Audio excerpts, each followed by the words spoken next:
Pacific moisture being funneled right into California as we speak.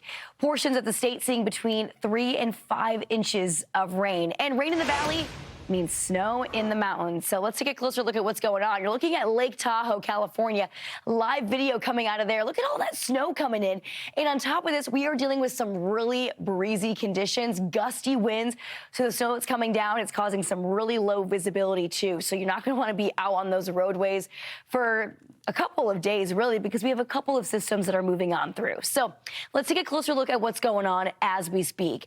Right now, we're watching out for some of that lighter rain to start off the morning, especially into areas farther south, but also, of course, Northern California getting in on the action, as well as parts of Washington. Can't forget about those guys. We can see that snow into those higher elevations as those temperatures are a little bit cooler as we start off this morning, Craig. And, you know, we're watching out for the rain. Obviously, it's going to be more on the coast, but the snow, it's going to be really impactful, especially this afternoon. Yeah. So folks need to be on high alert. But, I mean, it's been coming down pretty consistently since yesterday. They need it, but I'll tell you what, it will slow you down on the roads for sure. You watch for a few isolated storms, even L.A. getting in on severe thunderstorm warning action yesterday. A lot is changing out there. Some of the energy heads into San Diego County at this time, so they aren't let out of it. And you also think about snow for the San Bernardino Mountains. Snow levels are actually dropping to 3,000 feet now with the second batch, which is really good. Yeah, exactly. You want some of this snow, but it also means those lower elevations might be a little bit tricky on the roadway. So be careful. Look at Flagstaff. Right? It's not even just California that's getting in on the action. Phoenix getting some rain, too, but a little bit on the drier end. Flagstaff, that higher mountain range. Beautiful out there. I love it out there. But they are getting some of that snow, too. So it is on the lighter end.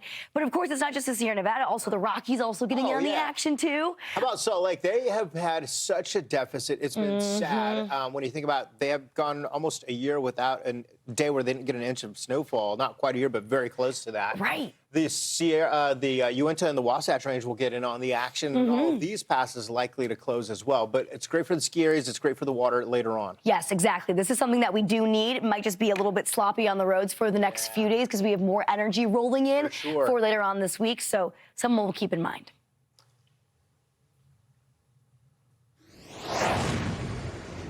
Well, speaking of snow, let's talk about this entire region and what we could see as the week progresses, and it does mean a whole lot more in the way of snow. As we look out for some images that came out from Donner Summit got in big time on some of the snowfall totals, nearly 10 inches, and that's just to get started. That's all these images taken January 4th. Now we're going into this month, and do we need it? Because things have shut down, basically. We haven't had a lot of snowfall, and really, when we get to April 1st, things really slow down.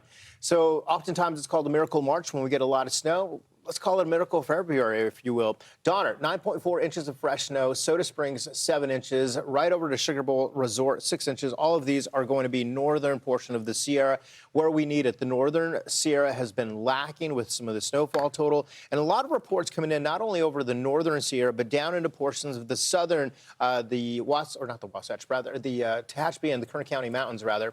The estimated snow for the past 24 hours, Bain, highest elevations, easily more than a foot more is on the way. So we've got a couple of rounds of energy that are still coming through. And now we're getting some colder air that's coming in.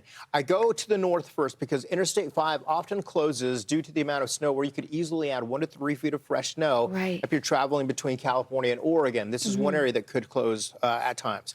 The rest of the Sierra, snow still coming down over the past 2 hours, and snow levels extend all the way down to 3,000 feet. So a lot of the foothill communities in the Sierra, my first job was in Fresno. Lots of beautiful communities in and around the Sierra there. They're getting in on the action. And I'd watch the Grapevine, too, the other side of Interstate 5 between the Central Valley and Southern California. Close down. I spent some time in Bakersfield. That was my first market. And so getting a little bit of rain, much so needed. I mean, we need this stuff. But at the same time, very easy for those interstates to be shut down when there's any kind of flooding.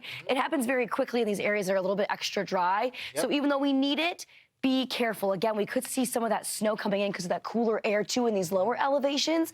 But, I mean, we're talking some intense snow rates, too. Yeah, right? We need the snow. We need it. Yeah, the southern part of the Sierra, believe it or not, is actually doing better than the northern half of the Sierra, which is unusual. But because of the storm track, that has helped out. We could see snowfall rates, by the way, 1 to 2 inches per hour, sometimes 3 to 4 inches not out of the question. And this takes us in through the weekend. And then look what happens Wednesday and Thursday. Another round comes in. But watch out for gusty winds, could lead to whiteout conditions.